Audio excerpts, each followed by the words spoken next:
బడ్జెట్లో వ్యవసాయ రంగానికి భారీగా కేటాయింపులు జరిపిన కేంద్ర ప్రభుత్వం రైతులకు మరో శుభవార్త చెప్పింది. కిసాన్ క్రెడిట్ కార్డు రుణ పరిమితిని పెంచింది. ప్రస్తుతం 3 లక్షలుగా ఉన్న ఈ పరిమితిని 5 లక్షల వరకు పెంచుతున్నట్లు కేంద్ర ఆర్థిక శాఖ మంత్రి నిర్మలా సీతారామన్ ప్రకటించారు. కిసాన్ క్రెడిట్ కార్డు పథకాన్ని 1998లో అప్పటి కేంద్ర ప్రభుత్వం ప్రారంభించింది. ఈ క్రెడిట్ కార్డులను ఉపయోగించుకొని వ్యవసాయం సహా మత్స్య పశుసంవర్ధక రంగాల్లో స్వల్పకాలిక రుణాన్ని పొందవచ్చు.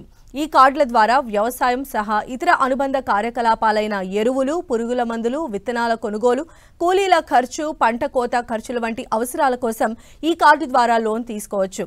ఈ కిసాన్ క్రెడిట్ కార్డుతో బీమా సదుపాయం కూడా అందుబాటులో ఉంది. కిసాన్ క్రెడిట్ కార్డులను ఆన్లైన్ లేదా ఆఫ్లైన్లో పొందవచ్చు.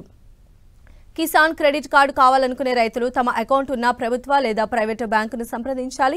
అక్కడ కిసాన్ క్రెడిట్ కార్డు దరఖాస్తు ఫామ్ తీసుకుని అందులో పేర్కొన్న వివరాలను నమోదు చేయాలి. ఐడి ప్రూఫ్ కింద Aadhaar card, voter ID, driving licence, PAN card, పాస్పోర్ట్లో ఏదో ఒకటి చూపించాలి. దీంతో పాటు పాస్పోర్ట్ సైజ్ ఫోటో, వ్యవసాయ భూమి పత్రాలను ఆ దరఖాస్తు ఫామ్లకు జత చేసి బ్యాంకులో సమర్పించాలి. అప్పుడు సంబంధిత బ్యాంకులు ఆ వివరాలను సరిచూసుకొని 5 ఏళ్ల కాల పరిమితితో కూడిన కిసాన్ క్రెడిట్ కార్డును మంజూరు చేస్తుంది.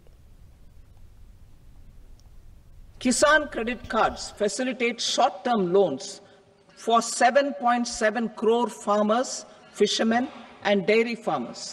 The loan limit under modified interest subvention scheme will be enhanced from 3 lakh rupees to 5 lakh rupees for loans taken through the KCC.